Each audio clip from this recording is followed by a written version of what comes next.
Okay, and then, anyway, so, I mentioned that it has references to the Ninth Doctor. But it's David Tennant's theme, basically. Not his actual theme, but his... He's no longer the Ninth Doctor. He's no longer, Is it Christopher or Chris? Anyway, Christopher Eccleston. I think that's his name. Yeah, that's his name. He's no longer Christopher Eccleston's Doctor. He's the 10th Doctor. He's David Tennant. He's, the 10th Doctor. The one of the most... People will probably get angry at me for saying this, but he's one of the most famous. He's like... The logic behind this is that more people saw from 2005 to now, whereas... Gosh. Look at me looking like an unprofessional nerd. What's his name? Tom Baker, the 4th Doctor.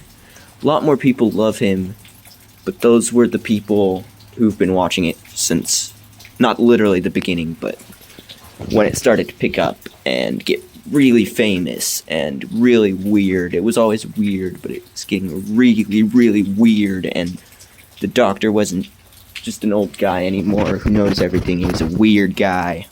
But anyway, so people get angry at me for this, but David Tennant is probably more famous than Tom Baker's Doctor. And yes, I'm shaking. It's cold out here, but it's loud inside. So anyway, what was I saying? Oh yeah, he's no longer the 9th Doctor. He's the 10th Doctor. He's the goofy guy. But anyway, the song has references to when the 9th Doctor sends... Oh gosh, it's really shaky. He sends Rose back home because he knows he's going to die. And if the TARDIS is there, then... I don't remember the context completely because I haven't seen all of them. But if the TARDIS is there, then it's dangerous. Oh yeah, they could steal the TARDIS. But the 9th Doctor, he sends Rose home with the TARDIS and tells her to let the TARDIS die. And he has a pre-recorded message that says, I know you want to come back for me and whatever, but don't come back for me. Let the TARDIS die on some city corner, gather leaves and gray, and dull in the sun. And then the recording turns to Rose as she's trying to do something, and he says, if you want to do something for me. And he goes, have a good life.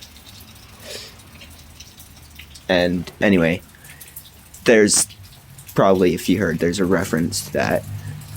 But he says, make me proud, like you want me to be. Be like me. Be a good person. He's not saying that he is a good person, because, of course, you see in David Tennant's series that he's very insecure about what he did to basically save everybody else from Gallifrey and the Daleks, but he's very insecure because he lost his family. He's the last of his kind that he knows of. He knows the Master was gone, but he didn't know if he ever survived or if he died. But he says, make me proud, like you want me to be.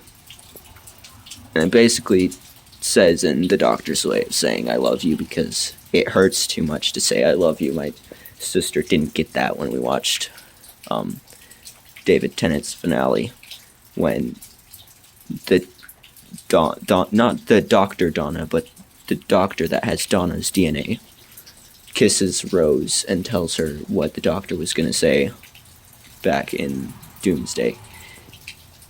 You can see in his eyes and his heart that his heart just broke, and he's the one who broke it by literally himself. He watched himself kiss Rose Tyler. And so the Doctor in the 9th Doctor's series, he says, make me so proud, in his own way, saying that he loves her and wants her to be happy.